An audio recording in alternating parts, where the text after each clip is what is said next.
Donc idéalement, vous créez un nouveau dossier. Moi je vais l'appeler sub3, mais vous pouvez l'appeler avec mon nom ou l'appeler comme vous voulez, hein, pour distinguer ce cours. D'accord? Dans ce dossier, on va créer une nouvelle machine virtuelle. Next. Je l'ai toujours dit, idéalement, quand vous êtes sur le wizard de VMware, évitez de donner le système ou l'ISO à ce stade. Pourquoi? On ne veut pas donner l'occasion à VMware de savoir qu'il va avoir affaire à tel ou tel système. Comme ça, il évitera d'automatiser des choses. Si on met Windows Server par exemple, il va me demander à ce stade, donne-moi la clé d'activation, définis-moi le compte d'administrateur, etc. Si on a affaire à Ubuntu, il va automatiser certaines choses. Et on va se retrouver avec un clavier QWERTY, avec le langage anglais, etc. Donc idéalement, pour l'instant, je vais lui dire, je veux installer le système d'exploitation après. D'accord? Et on sait pourquoi.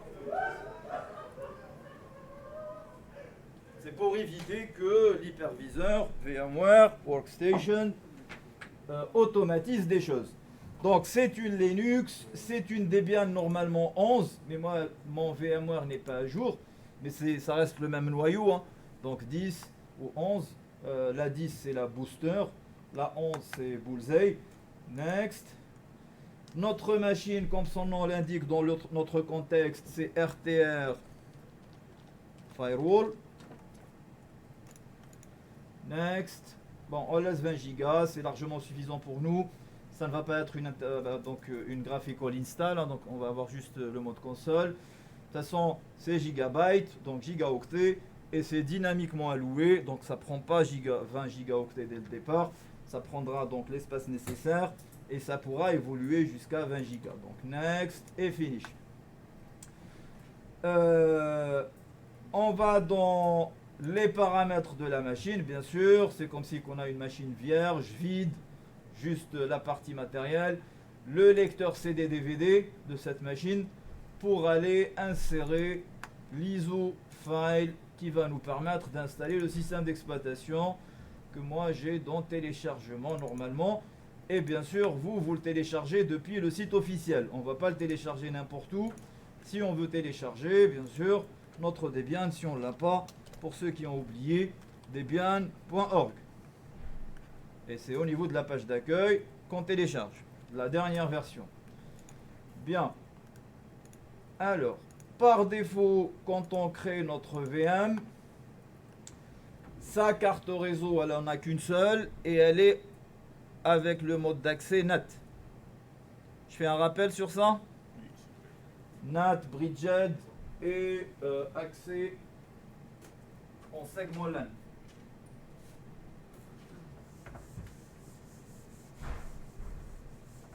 Bien. Quand on utilise un hyperviseur de niveau 2 comme le nôtre, on a le réseau physique, comme ici l'école. On ramène notre machine ou notre tour et on la branche au réseau. Donc là, c'est la machine physique. On se connecte, on a Internet, etc. Pourquoi? Parce que dans l'infrastructure dans laquelle on se trouve, c'est-à-dire à l'école ou chez nous, il y a une box où il y a un serveur DHCP, routeur, etc. qui nous permettent d'aller sur Internet. On se connecte et on est connecté donc au réseau extérieur. Dans notre machine physique, on a une première couche qui est le système d'exploitation, qui pour mon cas Windows 10. Puis on a notre hyperviseur VMware. VMware c'est une entreprise, hein, mais l'hyperviseur c'est Workstation. VMware c'est celle qui fait aussi ESXi, vSphere, etc. Et puis dans notre hyperviseur, on crée des machines virtuelles. VM1, VM2, VM3.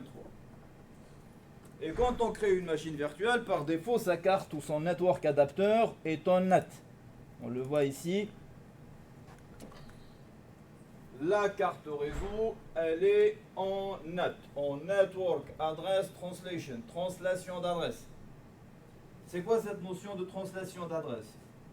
On sait que réellement, ce qui est connecté au monde extérieur, c'est notre machine physique. D'accord? Quand on met une carte en NAT, il faut savoir que dans VMware, plutôt là, on a un DHCP interne qui distribue des configurations IP aux cartes qui sont connectées en NAT. Ce DHCP qu'on peut voir dans Edit, Virtual Network Editor. On va passer au mode admin.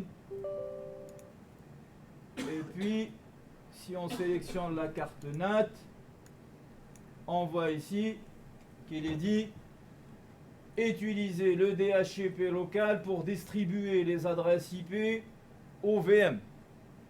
Cela veut dire quoi? Que toute machine que je crée, que je connecte en NAT, il y a un DHCP qui est configuré dans VMware qui va lui distribuer une configuration IP. Et c'est le rôle du DHCP. Dynamic Host Configuration Protocol. Dans les settings sont là.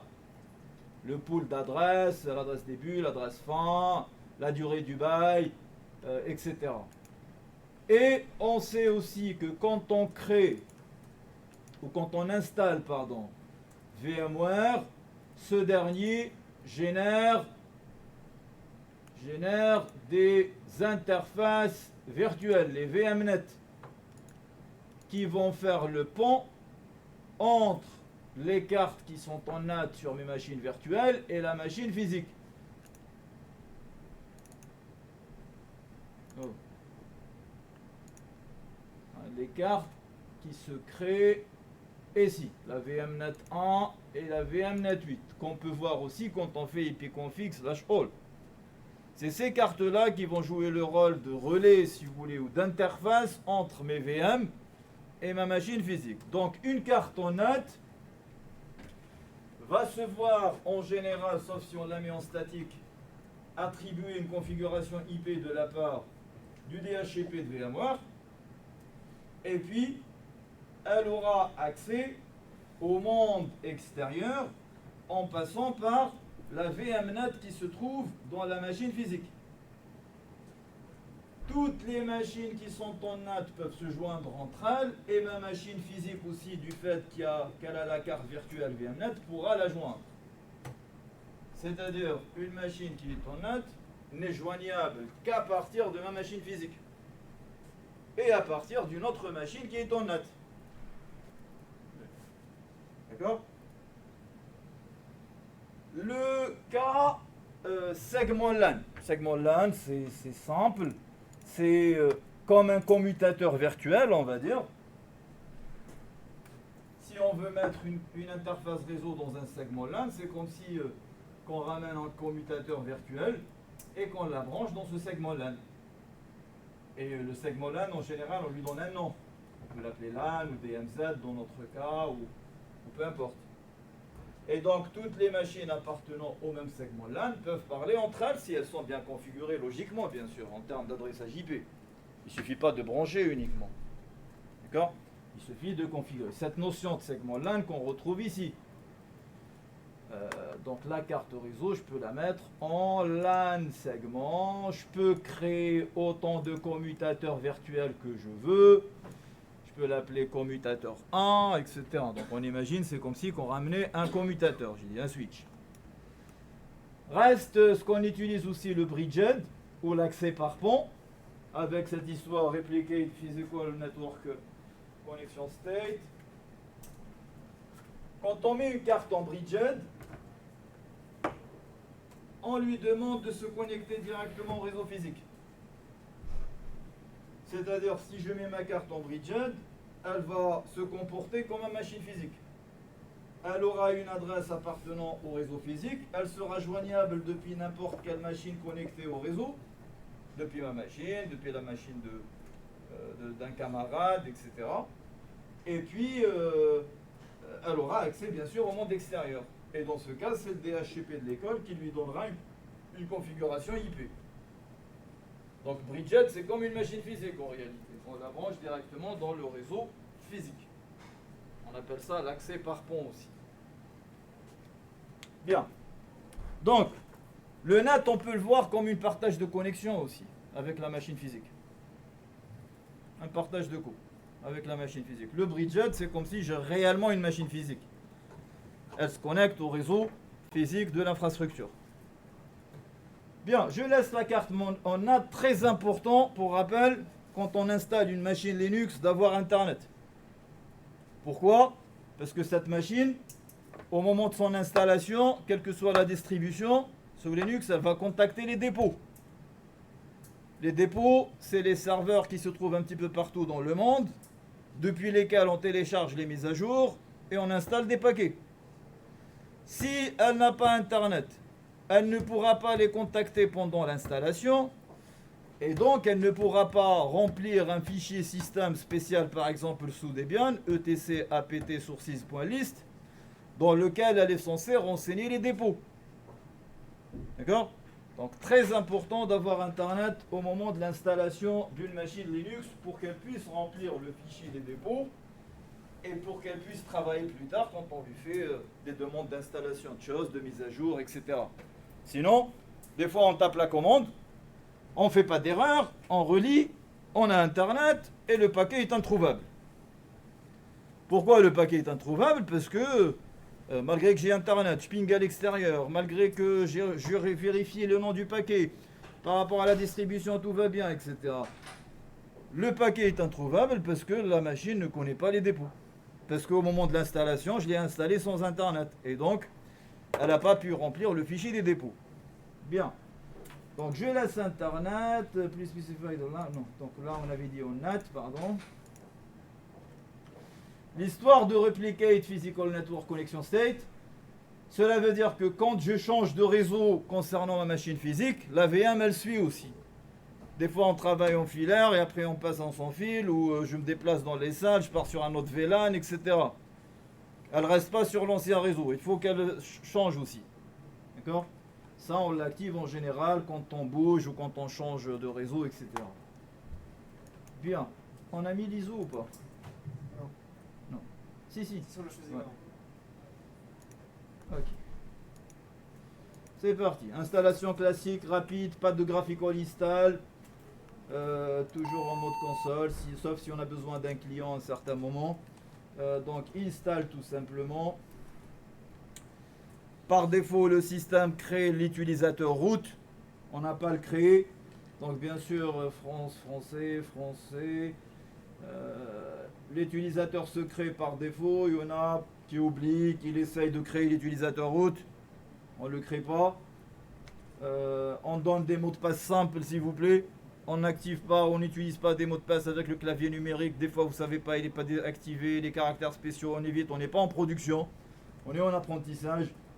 Mot de passe simple, root ou user ou autour ou peu importe. Donc elle obtient une configuration IP, notre machine, son hostname RTR firewall, hostname qu'on pourra changer, hein. Donc je vais faire un rappel peut-être tout à l'heure sur les fichiers de base. On n'a pas de domaine. Mon mot de passe pour l'utilisateur root, moi j'utilise root. Ah, je me suis trompé. Le nom complet du nouvel utilisateur. Vas-y, Denis. C'est pas à 13h30? Non, on a changé. Ah, ok. Mais c'est pas grave. User, son identifiant. User, son mot de passe. Je vais utiliser la même chose. Je prends le partitionnement assisté, tout dans une seule partition. Donc tout ce qui est par défaut, que ce soit simple au départ. On a vu que j'avais un disque SDA. Hein, les disques durs pour rappel sous Linux, c'est SDA, SDB, SDC, etc. Donc on a le disque SDA, tout dans une seule partition, terminer le partitionnement, faut-il impliquer les changements? Oui. Très important à décocher toutes les étoiles quand il propose d'installer des logiciels. Attention, on décoche avec l'espace, pas avec entrée. Si on fait entrée, on passe à l'étape suivante et c'est trop tard. Très important d'installer le grub, le bootloader, le petit programme qui monte le système du disque vers la mémoire. Et on l'installe dans le fichier /dev/sda. On ne fait pas de choix manuel, sauf si on a un deuxième disque dur, mais le premier c'est tout le temps sur /dev /SDA. Bien.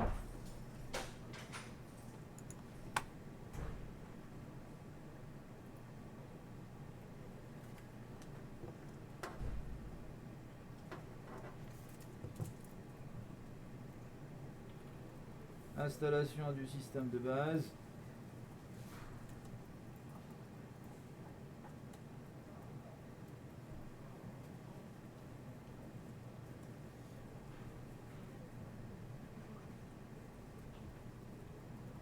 Attends un petit peu.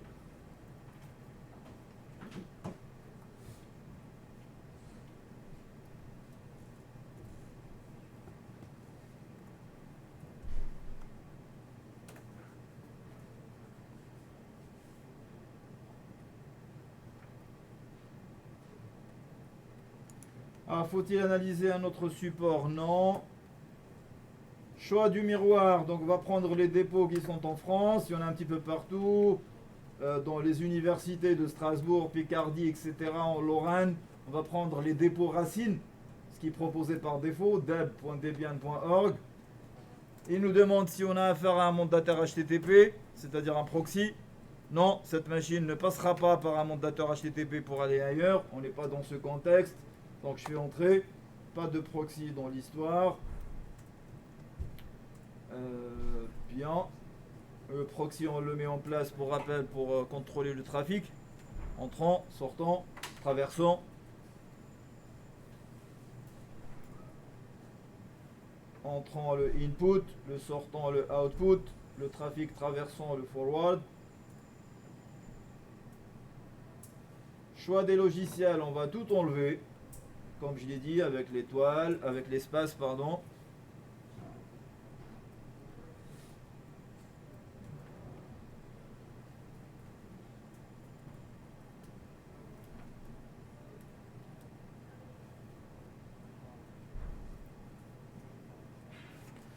Souhaitez-vous participer à l'étude des statistiques? On va dire non. Si on D8, ça ne change pas grand-chose pour nous utilisateurs, à part que quand on installe, on configure des choses. Des notifications seront envoyées au dépôt pour dire voilà, il y a un serveur Apache qui s'est installé, un serveur FTP, etc. Donc ça participe aux études statistiques de la distribution. Donc on est en apprentissage, non. Donc c'est là qu'il va falloir tout décocher et faire attention à ne pas faire entrer tant qu'on n'a pas tout décoché. Et à la question, souhaitez-vous installer le grub? Bien sûr, on lui dit oui sur le disque SDA dans le dossier dev. Et fin de l'installation, la machine va redémarrer.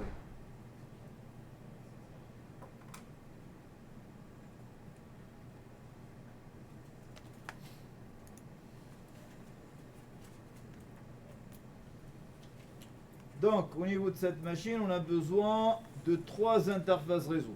Une dans un segment LAN, une autre dans un segment LAN DMZ, c'est-à-dire celle-ci, la deuxième, et la troisième en NAT ou en bridged pour avoir Internet de ce côté, si vous voulez.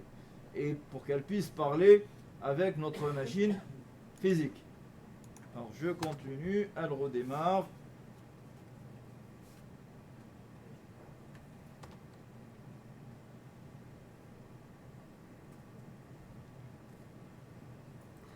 Bien, on se log tout le temps en route parce qu'on veut administrer cette machine. Mot de passe c'est route. Quand on ouvre la session pour rappel, on a tout le temps le user connecté, le nom de la machine, hostname. Hostname qui est aussi une commande, on avait dit. Je fais un rappel à chaque fois qui retourne le nom de la machine. Hostname est une commande qui retourne le nom de la machine, mais après on peut se dire, on le voit déjà quand on tape hostname.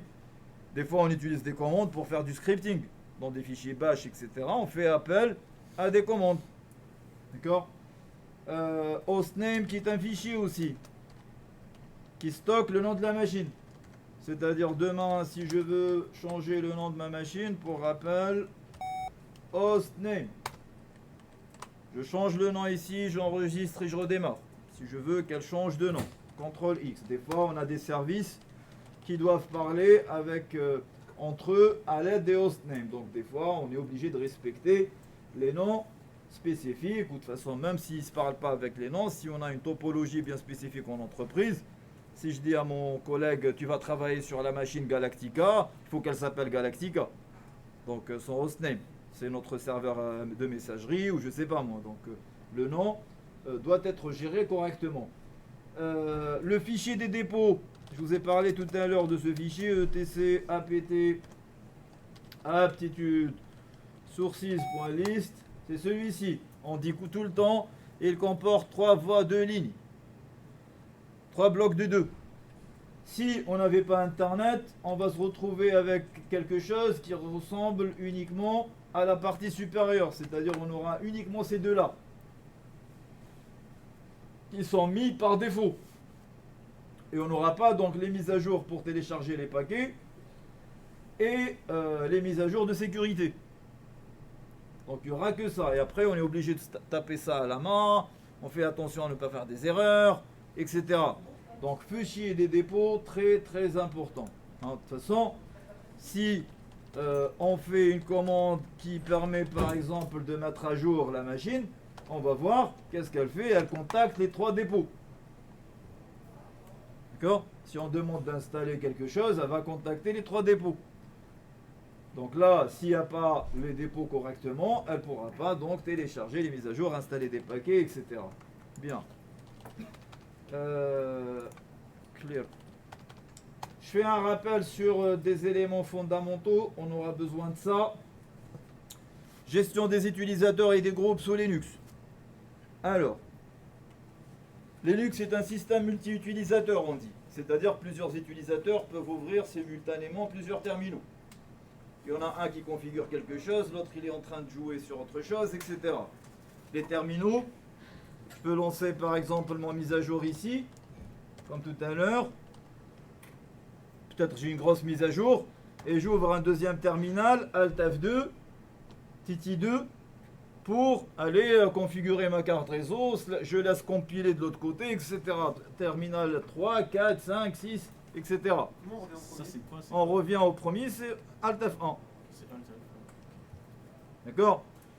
Donc Linux est un système multi-utilisateur. Et ce qui est utilisateur pour lui, ce n'est pas forcément une personne physique. Un utilisateur pour le système d'exploitation Linux, c'est quelque chose qui a besoin d'accéder à des ressources. Il a besoin d'aller sur le disque, mémoire, les périphériques, etc. Et donc tout programme qui a besoin d'aller au niveau des ressources, de consulter les ressources, est considéré comme utilisateur. Vous vous rappelez, hein, par exemple, quand on a configuré des choses, peut-être ici ou ailleurs, hein, les autres que je n'ai pas eu l'occasion d'avoir, quand on faisait chmod 3W data, par exemple, 3W data, c'est l'utilisateur qui se trouve derrière les serveurs web, derrière Apache. D'accord ? Quand on installe un MySQL, par exemple, au MariaDB, il y a un utilisateur aussi MySQL qui se crée. Le fichier des utilisateurs sous Linux, c'est, pour rappel aussi, /etc passe WD. Oh.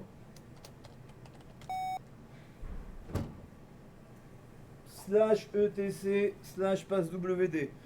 Sous Linux, on n'a pas de notion d'extension.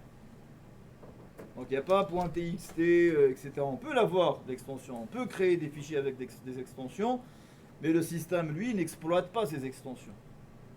C'est pas comme Windows. Windows, quand on lui donne un .doc ou .docx, il sait qu'il doit l'ouvrir avec Word. Linux, non. Il regarde le contenu du fichier en fonction de son contenu qu'il va décider de l'ouvrir avec telle ou telle chose. Donc cette notion d'extension n'existe pas. Donc c'est pour ça un fichier peut ne pas avoir d'extension. Passe WD. Chaque ligne correspond à un utilisateur. La machine, on vient de la créer, on a pas mal déjà. Parce que ça correspond aux processus qui sont lancés.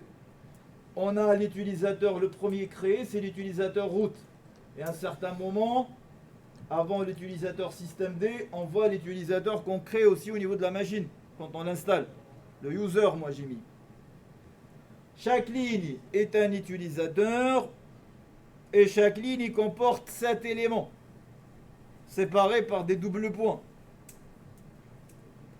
Le premier élément correspond au login de l'utilisateur, c'est-à-dire l'élément avec lequel il pourra ouvrir sa session.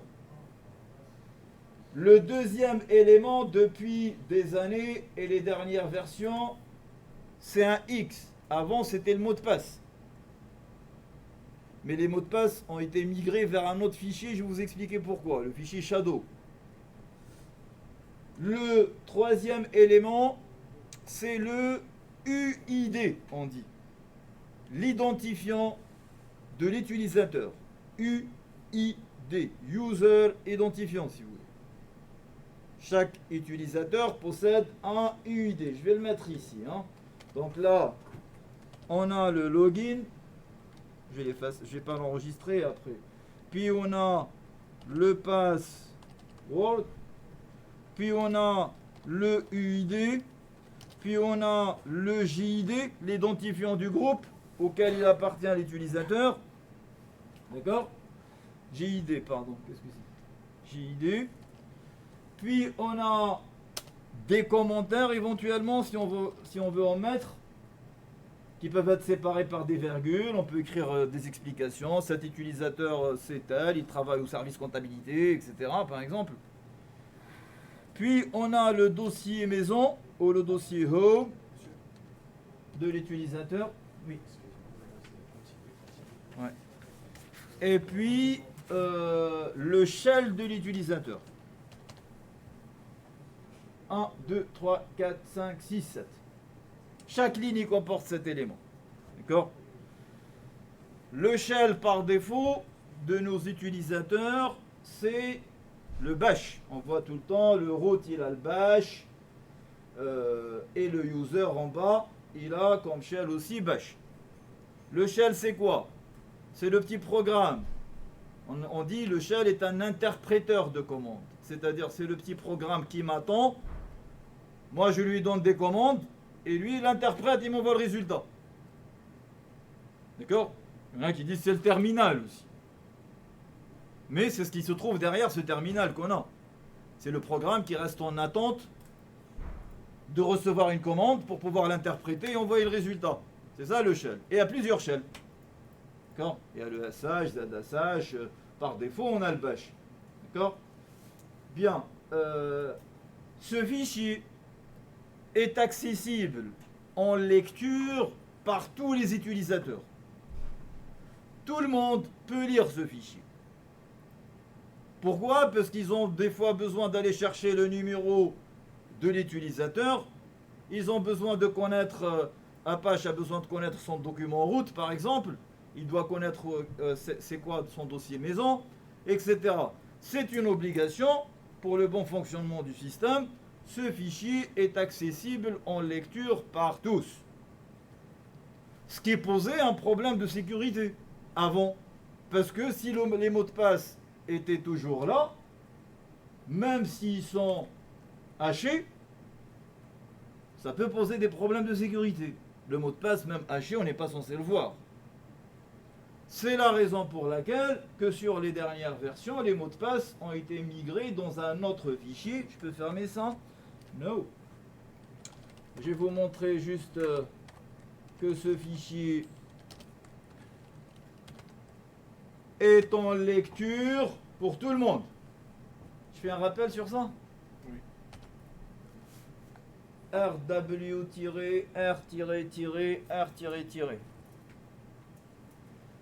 Alors, quand on affiche le contenu d'un dossier ou un fichier d'une manière détaillée comme je viens de le faire là, -L, on a tout le temps ces 10 caractères. Il y en a 10. Si on le compte tout le temps, il y en a 10.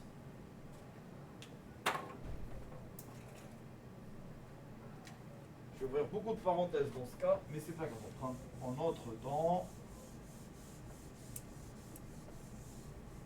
Il y en a tout le temps 10 caractères ici.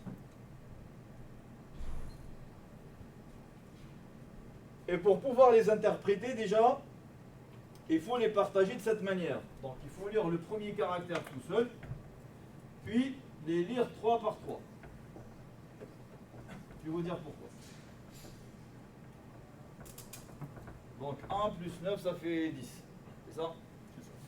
Le premier caractère nous informe sur le type de l'élément qu'on a en face. Est-ce que j'ai affaire à un file? Si c'est un file, on trouve un tiret, fichier. Est-ce que j'ai affaire à un dossier, donc directory, un répertoire si vous voulez, et dans ce cas j'ai un D. Est-ce que j'ai affaire à un raccourci ou un link, et dans ce cas j'ai un L. D'accord? C'est-à-dire le premier caractère ne peut être que soit un tiret si vous voulez, un D ou un L. À première vue, dès que je vois, ah ça c'est un dossier, ah ça c'est un fichier, ah ça c'est un lien. D'accord? Si on fait un petit mkdir par exemple, pour l'exemple, crée-moi make directory un dossier, voilà, je suis pas en train d'écrire, make directory un dossier exemple, je refais mon ls-l,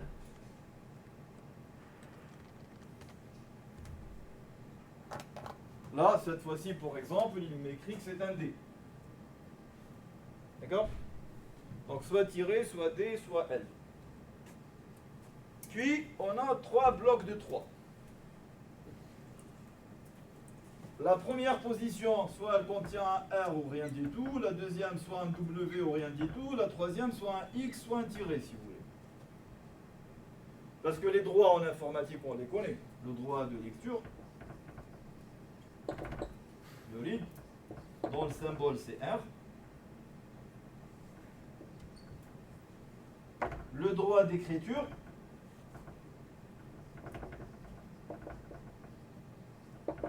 le write, dont le symbole c'est W, et le droit d'exécution, l'execute, dont le symbole c'est X. C'est ça? Il faut savoir, je pense que vous avez entendu parler, même si vous ne l'avez pas utilisé, c'est hmod. Hmod. La fameuse commande qui nous permet de donner, d'enlever des droits, etc. D'accord? Les droits, c'est R, W, X, et on les donne à qui ces droits? On a 3 profils. On les donne soit, donc en termes de profil, on a l'utilisateur appelé propriétaire dont le symbole est U, c'est le user on dit, c'est-à-dire celui qui a créé la chose, celui qui a créé le fichier, celui qui a compilé le fichier, celui qui a créé le dossier, etc. Donc lui c'est l'utilisateur propriétaire qu'on voit tout le temps ici aussi. D'accord? Là, ça veut dire que le propriétaire de etc passe WD, c'est root. Le deuxième profil, ou élément manipulé en termes de droit, c'est le groupe propriétaire, dont le symbole est G. Parce que c'est hmod, on peut l'utiliser avec des numéros, je vais terminer sur cette parenthèse, mais on peut l'utiliser avec des symboles.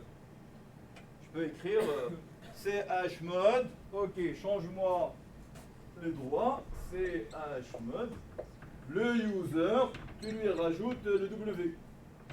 Le groupe, tu lui enlèves l'exécution. Les autres, tu fais ça et ça. Donc on peut utiliser les numéros, on peut utiliser ces symboles-là. Et finalement, on a le O qui correspond aux others, c'est-à-dire les autres utilisateurs. Le groupe propriétaire, c'est quoi? C'est le groupe dans lequel se trouve le propriétaire, il peut y avoir d'autres utilisateurs avec lui. C'est comme les groupes qu'on fait sur l'AD. D'accord? Bien. Et donc, les 3 premiers caractères concernent les droits attribués au propriétaire. Les 3 suivants, c'est les droits attribués au groupe. Et les 3 derniers, c'est les droits attribués aux autres. Dernière information, peut-être qu'il y en a pas mal qui arrivent au même temps. chmod, on l'utilise soit avec la méthode alphabétique comme ça, soit avec la méthode octale, on dit. Vous savez, il y a le binaire, 0,2, il y a le décimal, 0,1 à 10, oui. Comment on applique les différents droits en fonction des différents groupes utilisateurs et... Vous voyez ce que je veux dire ou pas? Non. Comment on peut dire que le groupe il peut lire, écrire et... J'arrive, Ok. je termine. Alors, le groupe, soit on utilise la méthode avec les lettres, comme ça, voilà. Soit on va utiliser avec les numéros. Maintenant, les numéros, on appelle ça la méthode octale. Parce que l'octale, c'est la base 8. Il n'y a que les chiffres qui vont de 0 à 7. On a 8 symboles. L'hexa, c'est 16, la base 16, de 0 à 9 et de 1 à F, etc. Et en octale, dans cette base octale, le R vaut 4, le W vaut 2 et le X vaut 1. C'est-à-dire, par exemple, si j'écris, ça par abus de droit, tout le monde, quand ça marche pas, on fait ça. C'est hmod 777. Fichier. On est en train de dire quoi? On est en train de dire tu donnes 7 au user, tu donnes 7 au groupe et tu donnes 7 ou autre. Et ça veut dire quoi 7? C'est 4 plus 2 plus 1. Tous les droits. Tous les droits. Si on fait chmod 600 par exemple, on est en train de mettre 600 pour le propriétaire, 6 pardon pour le propriétaire, et rien du tout pour les autres. Et 6 pour le propriétaire, c'est R et W.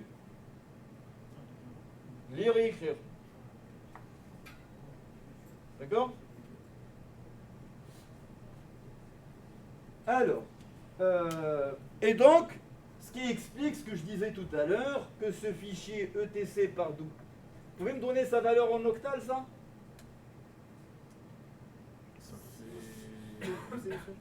C'est 6, 4, 4. 4, 4. Et donc, ce fichier peut être lu et modifié par le propriétaire, lu par les utilisateurs appartenant au groupe propriétaire, et lu aussi par tous les autres utilisateurs. Et c'est important, ce système doit rester accessible en lecture. Sinon, ça peut poser problème au niveau du système d'exploitation. D'accord? Et donc, par mesure de sécurité, les mots de passe se trouvent dans le fichier maintenant shadow. Donc, si j'ouvre ce fichier,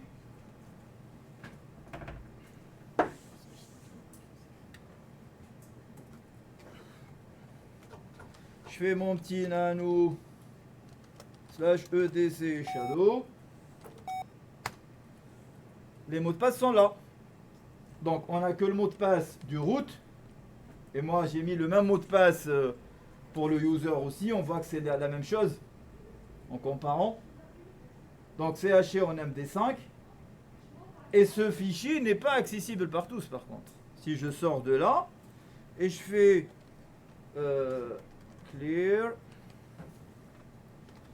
et je fais affiche-moi d'une manière détaillée ce fichier. Donc il n'y a que le propriétaire qui peut lire et écrire et le groupe propriétaire qui peut lire. C'est-à-dire, si je me délogue ici, je sors, logout, et je me log avec le compte user, et j'essaye d'ouvrir ce fichier,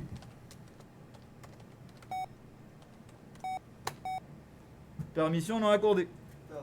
Il n'y a que le root qui peut l'ouvrir. Oui, mais il n'y a que le root qui peut ouvrir. C'est pas le but, mais il n'y a que root qui peut ouvrir ce fichier. Bien. Et pourquoi on a abordé ça? C'était pour les mots de passe en fait. Oui, pour les mots de passe. Bien. Je reviens à notre histoire. Tac. Bien sûr, les jeunes IP adresse pour vérifier la configuration IP, ifconfig qu'on retrouve depuis les dernières versions, ifdown pour arrêter une carte réseau, ifup pour la réveiller, donc ENS33, les fondamentaux quoi. Donc 33, je l'arrête, je la rallume. Le fichier de configuration des cartes réseau /etc /network /interfaces.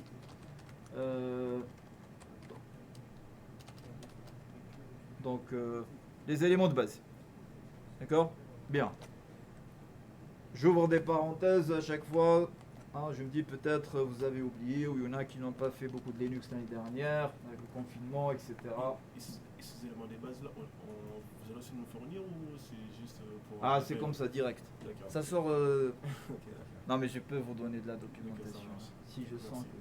que le besoin est là, je peux vous faire... Les Framapad. Ou on a Teams, c'est mieux. Ok, Il y a trop de Framapad, depuis des années Framapad. C'est bien Framapad. C'est bien, ouais, franchement c'est bien. d'accord. Alors, je continue notre histoire. Bien, je reviens sur notre contexte. Donc notre objectif c'est d'avoir cette machine avec cette configuration IV, ENS33, ENS37, 38, première, deuxième, troisième carte. Les deux premières sont en statique, sont branchées chacune dans un segment LAN, simulé LAN, DMZ, et l'autre elle est en net. Bon, en premier lieu, dans ce cas, on va préparer cette machine, c'est-à-dire je vais aller dans les settings de la machine pour lui ajouter deux cartes réseau. Donc add, network adapter, la première, puis j'ajoute une deuxième carte réseau pour avoir une machine multi-résidente, c'est-à-dire une machine équipée de plus d'une carte réseau. La première, d'après le besoin de l'entreprise ou le contexte, on veut la brancher dans un segment LAN qui s'appelle LAN. Je ramène mon switch, tac, étiquette LAN, je branche. La deuxième, je la branche dans un segment LAN, le switch DMZ. Il n'est pas là, on va le chercher en le créant. DMZ. Je crée mon nouveau switch, on va dire virtuel, et je branche ma deuxième carte. C'est-à-dire que là, je dois avoir LAN segment, NAT. On est vraiment dans cette architecture. D'accord? C'est quoi les différentes cartes, vous avez dit, monsieur? 3. Non mais c'est les... Attendez. LAN segment LAN segment DMZ et NAT. Mais ce document, je vous le donne, il est sur Teams, hein? Ouais, mais t'as pas accès à Teams pour l'instant. Bien. Si c'est bon, monsieur. C'est bon, c'est bien. Dans support de cours, vous avez dit. Ok, je valide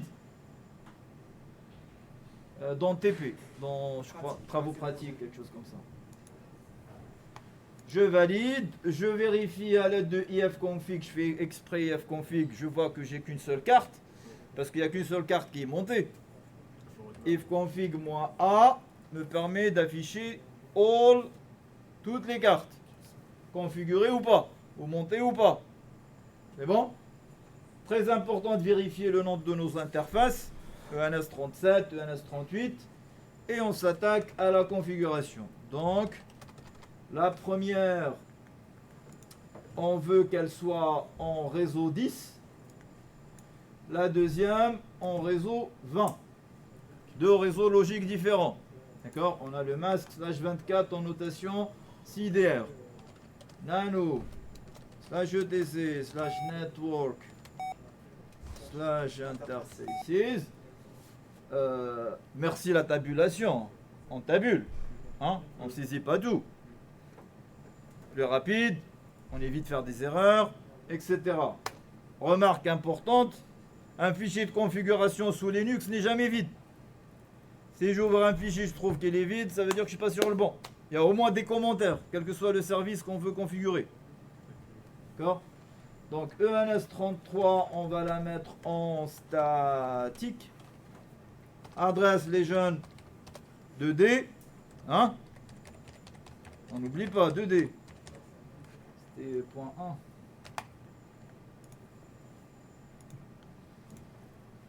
1. Hello. Hot plug. Oui. Pourquoi vous avez mis un 0? Ah non, pardon, j'ai pas vu. Oh, d'accord. Bien vu, bien vu. Je voulais vous tester. Non, j'ai fait vraiment une erreur. D'accord. Parce que j'ai pas l'écran et ça fait bizarre de faire ça. Heureusement qu'on est là. Heureusement que vous êtes là. hot plug ENS 37 i face ENS 37 inet statique. Je saisis sans voir, c'est mieux. 192. Non. Ok, et le hot plug ENS 38 e-face ENS 38 inet DHCP. Elle, on veut qu'elle obtienne une adresse IP automatiquement de la part soit de DHCP de VMware si on est en NAT, soit du Bridget DHCP de l'école si on est en Bridget. Bien.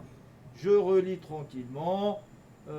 J'ai l'impression que je n'ai pas fait d'erreur. Le SASH 24, cela veut dire que notre masque a 24 bits à 1. Hein, on ne va pas oublier tout ça. 24 bits à 1, donc 3 x 255. Cela veut dire que le net ID il est sur 192, 168, 10 ou 20, etc. Hein, les fondamentaux de la réseautique. Et allez, soit je réveille toutes les cartes, soit service networking restart, soit je reboot, histoire de vérifier que tout va bien au niveau de ma configuration IP. Je revérifie mes cartes. Pourquoi me changer là? Plutôt celle-ci est en NAT. Segment LAN DMZ.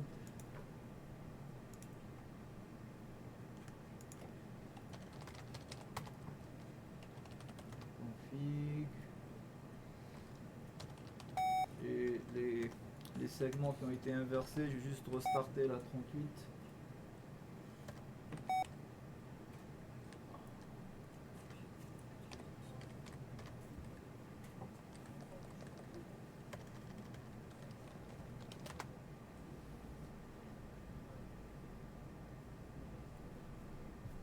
DHCP Discover, premier paquet envoyé par donc un client quand il demande une configuration IP et notre configuration est stable. Donc on a nos interfaces avec les adresses statiques, l'interface qui a obtenu une adresse IP automatiquement. Je vérifie le ping vers l'extérieur histoire de vérifier ma passerelle. Ping 1111. En adresse IP et je vérifie que mon DNS est fonctionnel, la résolution de nom se fait, je ping le 11111 en lettres, ce nom de domaine est bel et bien interprété ou résolu. Bien. Ce que je vais faire, je vais arrêter ce premier enregistrement et je vais vous laisser me préparer cette première machine.